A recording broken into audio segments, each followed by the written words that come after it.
Alrighty, good afternoon, folks. This is Hajim Zero here, back with another movie review. This one's gonna be the last of the horror movies, kind of. The next set, starting with Birth of a Nation, is gonna be pretty much how can I say this, like drama and thriller and crime and stuff like that. A couple horror movies may pop up once in a while, but majority of the ones I want to pretty much review first, are pretty much done. But this one's Land of the Dead, another zombie film. It's not as serious. It's a little bit more comedic. Of course, this is George Romero's work on it, and with this one, of course, they have a lot of more celebrities in this one. So pretty much, the quick premise of this film: a group of people who are living. Hold on, I got a yawn. Crap.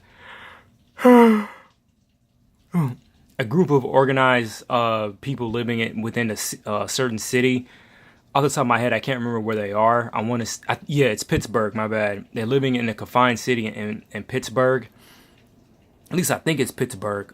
But even though it should be because Romero's from there, but they shot it in Canada, out of the jumping locations. But in Pittsburgh, they're living in a city, and it's pretty much a island-esque like city. All the bridges have been cut off, to keep them safe a little bit from the undead.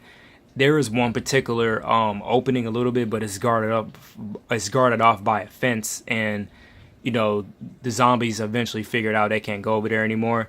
So pretty much, the main character Riley, he really is, and within the city they give certain people jobs. It's like civilization still exists there, and the main character Riley, he's like a part of this task force, that gets supplies and they come back, and he's really trying to pay due, and he's trying to get his car to pretty much go up north and just live the rest of his life in peace, to say. And he eventually, he's dealt a bad chip, and he's just put in prison, and for saving somebody else. Meanwhile, one of his friends, played by John Leguizamo, he pretty much is trying to, get inside where the rich people live, and he's denied. And you can call a little bit of racism because it is said a couple of times, towards Latino people, and Dennis Hopper does a good job at selling and being a bad guy all the time. Of course, Easy Rider, Speed, and this is another movie I've seen him in. He is a good actor, and it's sad that he's passed now, along with Mr. Romero. And they were trying to play him like one of the George Bushes, and I'm assuming it's George Bush Sr. And it even throws in the line, "We do not negotiate with terrorists." But getting back to the plot, pretty much, there's a giant undead truck called Dead Reckoning, which ironically was the original title for this movie, and it's pretty much stolen by John Leguizamo's character, whose name is Cholo, and he's demanding money and to pretty much I think he was trying to get Dead Reckoning for himself to also leave, but it doesn't really work out, and eventually the zombies, who have active primal thinking, which came from Day of the Dead, they pretty much move into the city, and they overtake it, and even that Riley had called it out earlier. It's like they're trying to pretend to be us, and they're communicating, and pretty much the movie does indirectly end on a high note.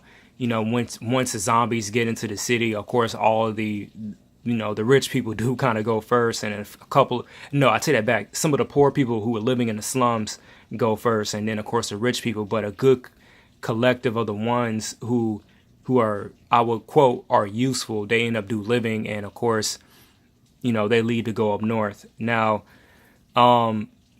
pretty much more of behind the scenes stuff. Like I said, a lot of famous people are in here. Simon Baker, Asia Dejano, I believe. That's a chick from the first Triple X movie with Vin Diesel, who ironically, her father did some of the music, I believe, for Romero's earlier films.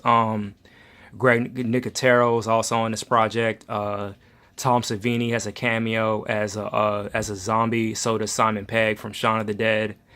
I'm trying to think of more. John Leguizamo, as I mentioned, and there's a few other known name actors in this. Again, to me, this film on a scale of like 1 to 10, I give it like a 6 or a 7. It's just the fact that it is Romero. I remember when it came out, one of my mutual friends said the movie to her pretty much sucked.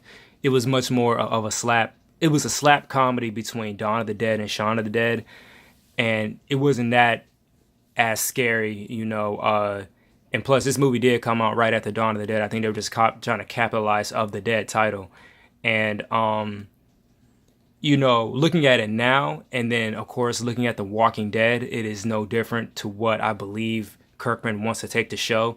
And currently in the books, they have a group called the Commonwealth, and I'm just assuming that the character of Kaufman, who was played by Dennis Hopper, that's what they're trying to get at, because they have a big Semitic society and a good sense on civilization and all that other stuff.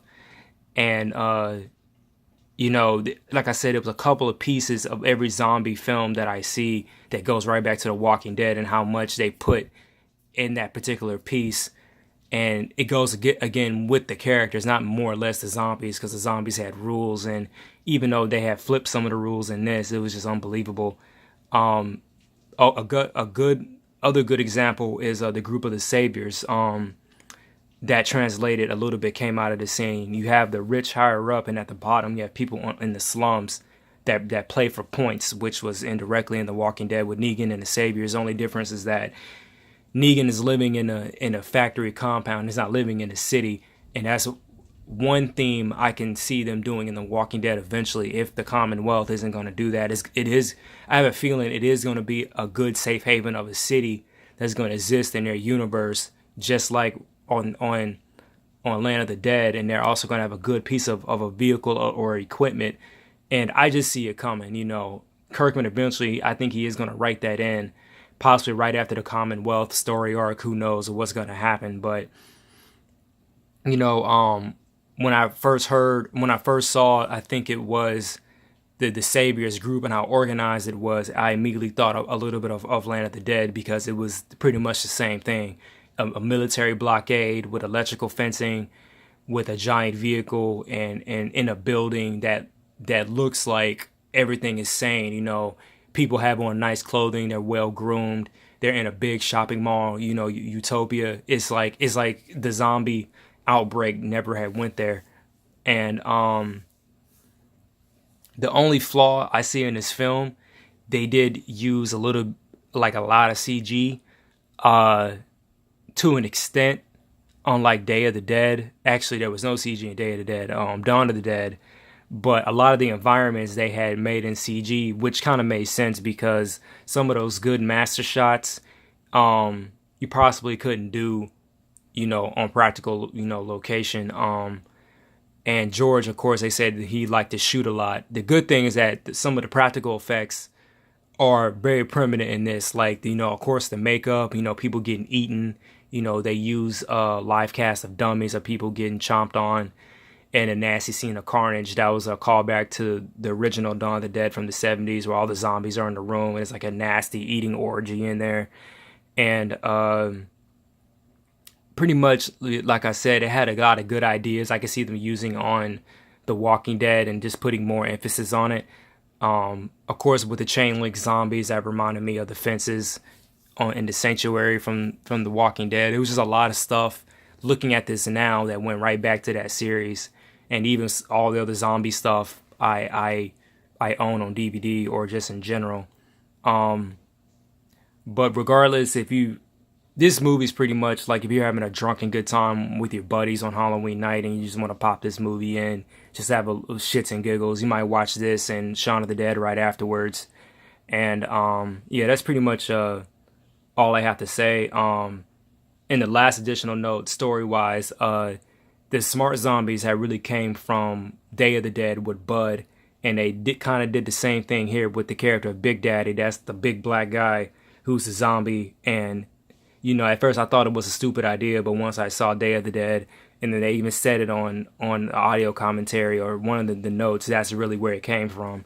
So I really couldn't hate on it that much. But like I stated before in closing, good drunken time, Halloween night, you're watching this with your buddies, you're just, screwing around, and, just popping Shaun of the Dead right after that. But yeah, that's all I got to say. The next movie review is going to be Birth of a Nation, and can't wait to talk about that one. I haven't seen it yet, so it'll be my first time. I'm actually going to stop and drop everything and watch that movie. And I will talk to you guys on that movie, and peace.